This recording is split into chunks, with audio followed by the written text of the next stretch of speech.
बेहतरीन कलाम पेश कर रहे थे मोहतरम मीर नज़ीर बाकरी साहब, और ये कलाम और ये फ़िक्र वही पेश कर सकता है जिसने अपने तकरीबन 55 से 56 साल जिसकी उम्र शायरी हो, जिसकी 8 किताबें मंजर आम पर आ चुकी हों और तकरीबन 16 किताबें ऐसी हैं जो कल इन्होंने बताया कि वो छपने के लिए तैयार हैं, जब भी छप जाएं। यकीन इतना बड़ा सरमाया है, और इनके बहुत से ऐसे शेर हैं कि इनको खुद नहीं याद रहते कि हमारे शेर हैं। जब बज़रिए किताब आता है तो पता चलता है कि इनके शेर हैं। बेहतरीन कलाम पेश कर रहे थे मोहतरम मीर नज़ीर बाकरी साहब। अज़ीज़ान मोहतरम, 1 मिनट लेना चाहता हूँ। जनाब फ़ातिमा ज़हरा के हवाले से ये प्रोग्राम है। जनाब फ़ातिमा ज़हरा की अज़मत के बारे में ख़तीबों ने बहुत कुछ कहा, लेकिन अगर कोई अपना किसी अपने की तारीफ़ करे तो बड़ी बात नहीं होती। कोई गैर किसी दूसरे की तारीफ़ उसकी फ़जीलतों की वजह से करे तो बड़ी बात होती है। तारीख़ में एक नाम मिलता है मिस मैरी बियॉन्ड, जो बहुत बड़ा नाम है। उस शख्सियत ने तकरीबन काफ़ी ज़ख़ीम किताब लिखी है जनाब फ़ातिमा ज़हरा के लिए। उनसे सवाल किया गया, क्योंकि अगर कोई अपना मुसलमान किसी हिंदू शख्सियत के बारे में या उनके देवता के बारे में कोई किताब लिखेगा तो उससे सवाल होगा ना कि आपने ये क्यों लिखा, आपके पास क्या ऐसे रहबर नहीं थे जो आपने उनका नाम लिया, अपने रहबर का नहीं लिया। ईसाई मजहब ने भी उनसे सवाल किया कि क्या आपके पास जनाब मरियम जैसा किरदार मौजूद नहीं था जो आपने जनाब फातिमा के किरदार को इतना उफक पे उठाया। तो उन्होंने जो जुमले लिखे, उन्होंने वो ये कहती हैं कि मरियम बहुत बड़ी मासूमा है, लेकिन मरियम का किरदार इंसानियत के लिए एक मिसाल है। लेकिन जनाब मरियम जब खुद खा लेती थी तो दूसरों गरीबों को खिलाती थी, लेकिन फातिमा उस जात का नाम है कि जब दूसरों को खिला लेती थी तब अपने दरवाजे पर हसनैन को खाना खिलाती थी।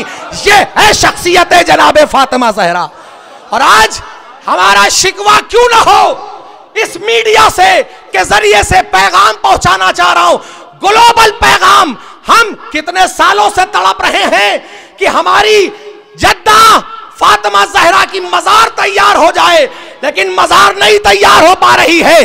आज मस्जिदों की बातें होती हैं तो मुसलमान परेशान हो जाता है। हजारों मस्जिदें जनाब फातिमा ज़हरा के रोज़े पर कुर्बान है। उस जात का नाम है जनाब फातिमा ज़हरा। शायर ने क्या खूब कहा, मुसलमानों को अब भी करबला आवाज देती है। मुकम्मल मुस्तफा के ख्वाब की ताबीर हो जाए, हजारों बाबरी मस्जिद बनेगी सारी दुनिया में, मज़ारे फातिमा ज़हरा अगर ताबीर हो जाए।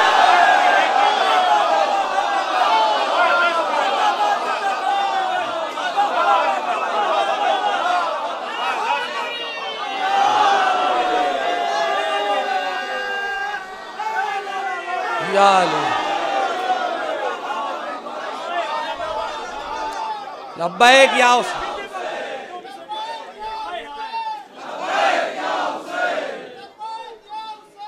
लब्बैक या हुसैन या अली या अली।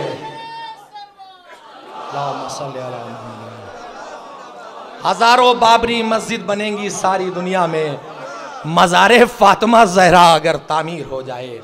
शबाब जलालपुरी के इन मिसरों के साए में मैं उस शख्सियत को दावत सुखन देने जा रहा हूँ कि जिनका मैं बहैसियत नाज़िम इस्तक़बाल नहीं कर रहा हूँ, बल्कि क़ल्ब की गहराइयों में जिस इंसान की फसाहत और बलागत को महसूस किया है, उस इंसान को आवाज़ देने जा रहा हूँ, जो सिर्फ़ हमारी शीयत के दुनिया तक महदूद नहीं है, जिसका नाम इंटरनेशनल सिनेरियो पर मौजूद है। और इंसान खुशनसीब और बड़ा वही होता है कि जो अपने मुंह से अपनी तारीफ़ ना करे, अपने मुंह से अपनी फजीलत ना बयान करे।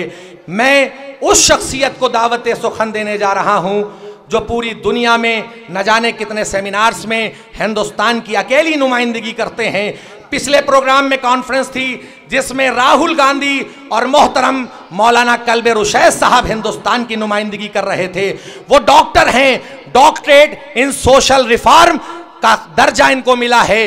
फ्रांस की यूनिवर्सिटी है सरबन यूनिवर्सिटी, जो यूनेस्को की तरफ से जो उसको मोहर है हासिल है, और इस यूनेस्को की यूनिवर्सिटी ने इनको डॉक्टरेट इन सोशल रिफॉर्म की हैसियत से खिताब दिया है। ये डॉक्टरेट की डिग्री रखते हैं। मैं गुजार हूँ काशिफुल हक़ाइक़, लसानुल अस्र, खतीब अहले बैत आली जनाब मौलाना कल्ब रुशैद साहब क़िबला से गुजार हूँ कि नसरी नजराने अक़ीदत पेश करें, नारे सलवा सुनकर इस्तक़बाल करें।